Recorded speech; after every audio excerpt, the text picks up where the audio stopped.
Salut! Numele meu este Iulia Pintea, sunt consilier școlar în cadrul Câjăraie Cluj, psiholog clinician, psihoterapeut cognitiv-comportamental și doctor în psihologie. Astăzi vom discuta despre minciuna la copii. Ce este aceasta? La ce vârstă încep copiii să mintă? De ce mint? Ca să încheiem cu câteva recomandări pentru părinți și profesori. Aș dori să încep prin a prezenta câteva dintre preocupările părinților legate de minciună. Un exemplu care îmi vine în minte este următorul.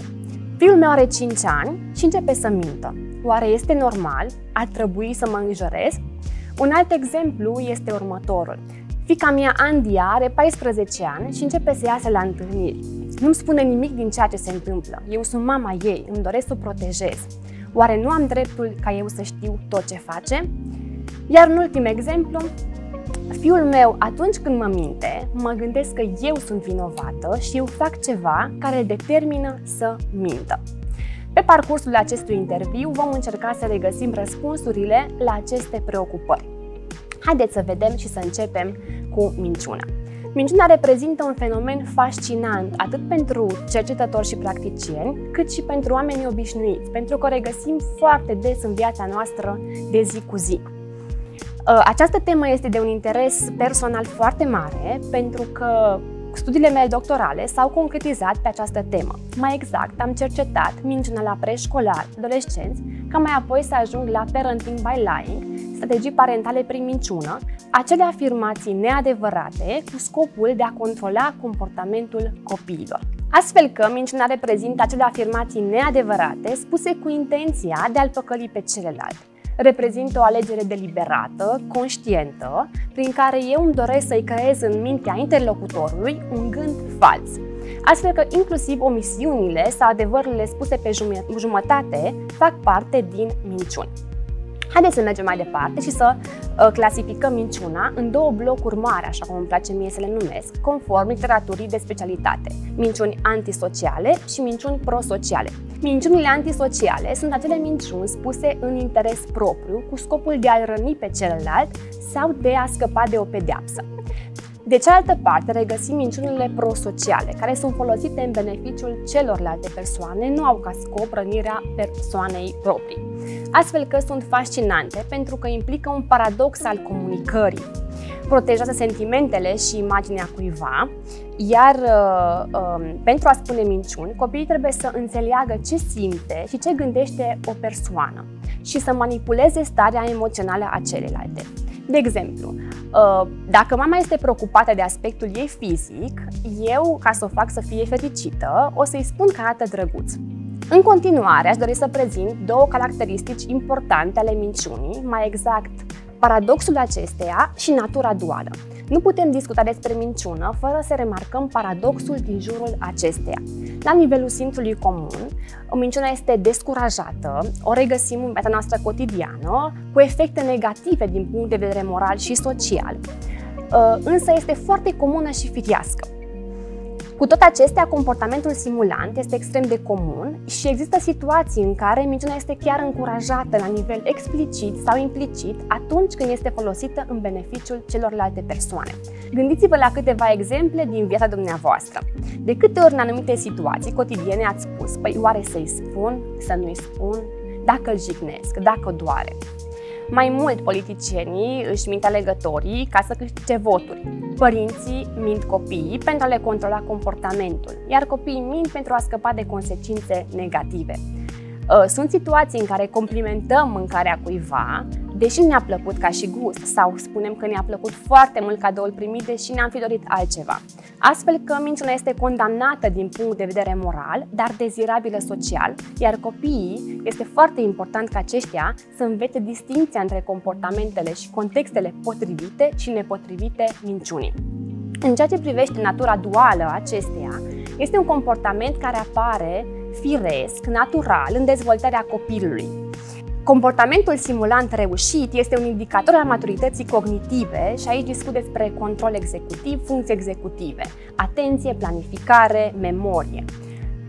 Dar minciuna devine un comportament problematic în adolescență dacă este folosit într-un mod inadecvat și excesiv. Aceasta poate fi corelată cu anumite comportamente de agresivitate, comportamente de delinvență sau chiar comportamente antisociale. Haideți să mergem mai departe și să aflăm de la ce vârstă încep să mintă copiii. Poate că ați rămâne surprinși să aflați că ei, începând cu vârsta de 2-3 ani, încep să mintă pentru a scăpa de anumite pedepse. Evident, minciunile lor sunt foarte simple și nu foarte elaborate. Între 3 și 5 ani încep să se confunde realitatea cu fantezia și apar peșteri imaginari, tot felul de scenarii imaginare în care, de exemplu, acest pahar poate deveni un avion și devine un avion de câte ori eu îmi doresc acest lucru. Începând cu 6 ani, ei încep să spună minciuni și nu pot să fie prinși foarte ușor. În adolescență, comportamentul simulant atinge vârful, iar folosit inadecvat și excesiv devine problematic. Ar trebui să ținem cont de faptul că în adolescență, adolescenții sunt mai secretoși. Asta înseamnă că ei își doresc să păstreze anumite secrete pentru a-și păstra acea intimitate proprie. De ce mint copiii? Vom încerca să răspundem în cadrul acestei discuții la această întrebare. E foarte important să ne schimbăm percepția asupra motivelor din spatele minciunii. Orice comportament are o funcție. Asta înseamnă că și acest comportament simulant ne aduce anumite beneficii. Și ar fi foarte greșit să presupunem că în spatele minciunii se află întotdeauna un cod moral etic greșit sau o rea intenție. Astfel că voi prezenta câteva dintre motivele pentru care copiii mint. Motivul numărul 1. Pentru a evita consecințele negative. Aici discutăm de o strategie defectuoasă cu scopul de a nu fi prinși pentru a evita pedeapsa. Este cauza numărul 1 conform specialiștilor. A doua cauză, pentru a-și crea o identitate falsă. Câți dintre noi nu am mințit măcar o dată sau n-am deformat realitatea? Nu am muncit 8 ore, am muncit 8 ore jumătate sau n-am muncit 10, am muncit 12 ore. Cei care au o stimă de sine scăzută folosesc mai mult minciuna pentru că nu sunt siguri de imaginea pe care o creează în mintea interlocutorului. Motivul numărul 3. Pentru a capta atenția celor din jur. Aici regăsim minciunile inconsecvente folosite pentru a scăpa de pedeapsă. Motivul numărul 4. Pentru a explora și testa reacțiile adulților în diferite situații. Motivul numărul 5. Pentru a nu supăra sau jigni pe cineva. Aici ne referim la minciunile prosociale, cele pe care le folosim pentru a nu jigni, a nu supăra pe celălalt. Motivul numărul 6. Pentru a stabili o identitate distinctă de cea a părinților. Aici este cazul adolescenților în care ei își doresc să păstreze anumite secrete și au o nevoie de intimitate foarte ridicată. Motivul numărul 7. Pentru că nu știu cum să facă față propriilor probleme. Și aici discutăm despre stări de stres, o strategie defectuoasă pentru a rezolva o problemă. Am ajuns și la ultima parte, recomandări pentru părinți. Este foarte important să ne dăm seama când să intervenim în funcție de vârsta copilului, de gravitatea minciunii și care sunt soluțiile noastre pentru a-l ajuta pe copil să-și dea seama că este o strategie defectuoasă de a rezolva o problemă. E foarte important să intervenim atunci când minciuna are de a face cu aspecte riscante. Aici mă refer la consum de substanțe, orice comportament din această categorie și de asemenea atunci când adolescentul sau copilul spune în mod frecvent, într-un mod cronic, în fiecare zi minciuni. Eu vă recomand să apelați la un specialist ca să-l poată ajuta. De asemenea, o recomandare se referă la momentul când ne alegem luptele și cum să intervenim. Și aici aș include fabulațiile caracteristice preșcolarilor. În momentul în care acel copil, cum vă spuneam, această cană poate deveni un avion, ar fi recomandat să nu-i spunem că e doar o cană, pentru că aici are de a face cu imaginația și creativitatea copilului, și în momentul în care ei exagerează, în care ori e albă, ori e neagră și în loc să spună că nu-i place la școală, spune că urăște școala, dar acest lucru are de a face mai degrabă cu imaturitatea emoțională, nu neapărat cu scopul de a spune o minciună. Astfel că voi formula câteva recomandări, iar înainte de toate e important să nu luați minciuna ca și un atac la persoană.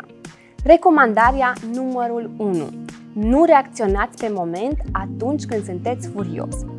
Acordați-vă timp să vă calmați starea noastră emoțională și să vă faceți un plan de abordare în minte, ce îi veți spune copilului, ce vreți să transmiteți și care este starea dumneavoastră emoțională. Nu este cazul să reacționați atunci când sunteți furios, pentru că mesajul va merge într-o altă direcție. Recomandarea numărul 2. Discutați numai cu copilul în cauză despre faptul că v-a mințit. Nu este eficient să-l puneți de față cu toată lumea și să-l faceți să recunoască. El poate simți rușine și poate să vă facă pe dumneavoastră să vă simțiți vinovați.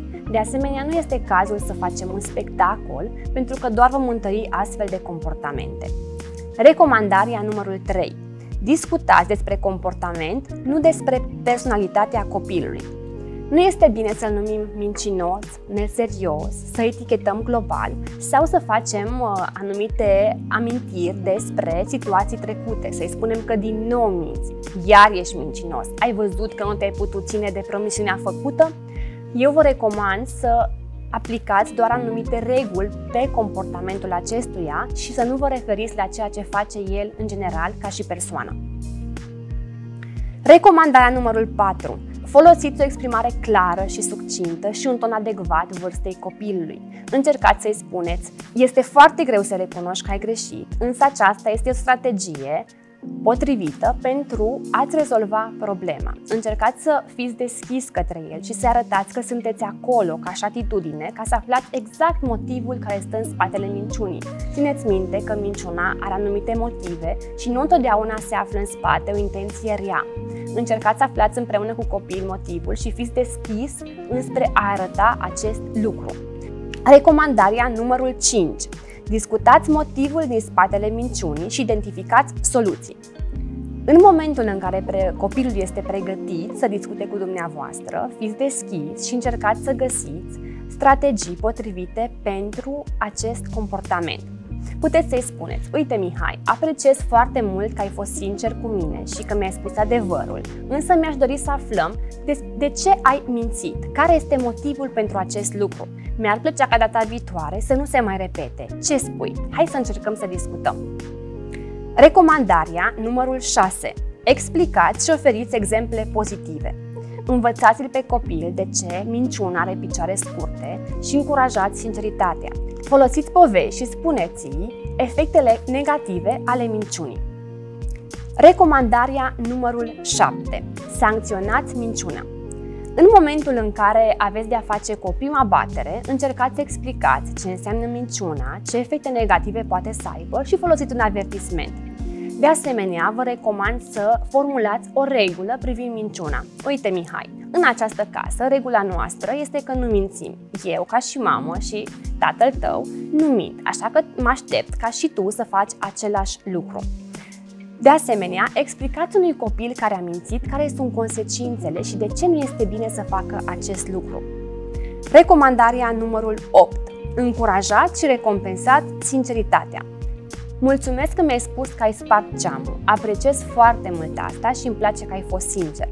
Încercați să oferiți astfel de exemple și chiar dacă vă doare că v-a mințit, dar a recunoscut, încercați să-i arătați asta. De asemenea, formulați consecințe diferite pentru minciunile recunoscute versus minciunile nerecunoscute. De exemplu, dacă copilul v-a spus că nu și-a făcut tema și a mărturisit, încercați să-i dați o consecință, ca și de exemplu, o temă în plus. În momentul în care copilul nu a recunoscut că și-a făcut tema, dați 3 exerciții în plus. În acest fel, faceți diferența între minciunile recunoscute și minciunile nerecunoscute. În concluzie, e important să reținem că minciuna pare ca și un comportament normal și firesc în dezvoltarea umană în timpul preșcolarității. În adolescență poate deveni problematică dacă este folosită într-un mod inadecvat și excesiv. E important să reținem recomandările, să intervenim și e foarte important să încurajăm sinceritatea.